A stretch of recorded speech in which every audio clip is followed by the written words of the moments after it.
Donc, vidéo achat numéro 1. Des choses que j'ai achetées il y a 2 semaines et demie, 3 semaines, et des choses que j'ai achetées cette semaine.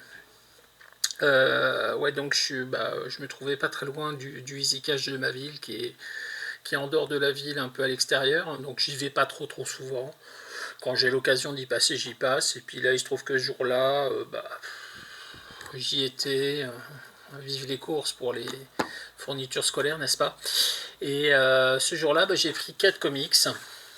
Donc j'ai pris Les Gardiens de la Galaxie tome 1, donc ancienne version, parce que je sais que ça a été réédité en deluxe. Je l'ai déjà lu, donc je vous en parlerai un petit peu plus dans la vidéo lecture.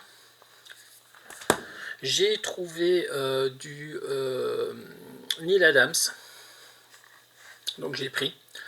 La fameuse période Green Lantern Green Arrow, dont on a beaucoup parlé, entre autres sur un aspect politique. J'ai pas encore lu, ça fait partie de mes futures lectures. J'ai trouvé 2 TPB en VO. Donc il y en a un qui concerne Age of Apocalypse, donc c'est des histoires que je connais pas, qui apparemment se situent dans une période beaucoup plus moderne, puisque Age of Apocalypse ça date de 95, donc ça a presque 30 ans. Et puis Dial H for Hero, un TPB pareil. J'ai beaucoup entendu parler de la série, c'était dispo, je me suis dit pourquoi pas, donc c'est pareil, ça c'est à lire. Donc ces 4 bouquins-là, j'en ai eu pour un peu moins de 25 € les 4. Ça reste une très bonne affaire, hein, puisque je pense que ne serait-ce que les 2 bouquins en français, j'en avais déjà pour plus de 25 €.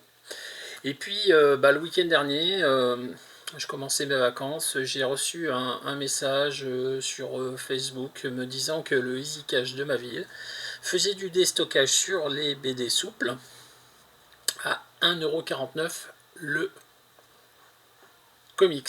Donc forcément j'y suis allé mardi matin dès l'ouverture ou presque.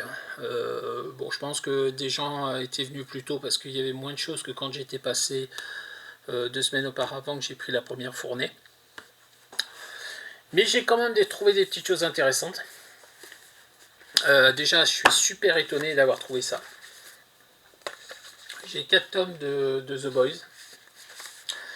Malheureusement, c'est les 2, 3, 4 et 5 dans cette collection-là. Donc, j'ai vérifié depuis, il y en a 19 dans cette collection-là.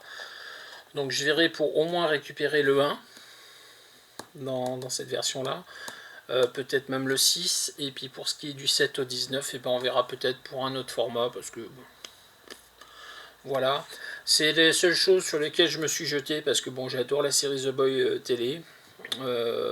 Ça, j'avais survolé un petit peu, mais j'avais pas pris le temps de les acheter, de les lire personnellement, donc pourquoi pas. C'est du Derek Robertson au dessin, ça a inspiré la série, ça peut pas être mauvais. Et puis, même si c'était 1,50 €, je me suis limité parce que j'aurais pu prendre beaucoup plus de choses. Mais il y avait pas de collection complète. Je préférais prendre des runs complets. Par exemple, j'ai vu qu'il y avait les Inhumains Panini de 2014-2015, quelque chose par là. Je crois que c'est une collection en 7 volumes. Il n'y en avait que 5 sur les 7. Je voulais pas me fatiguer à chercher les 2 autres.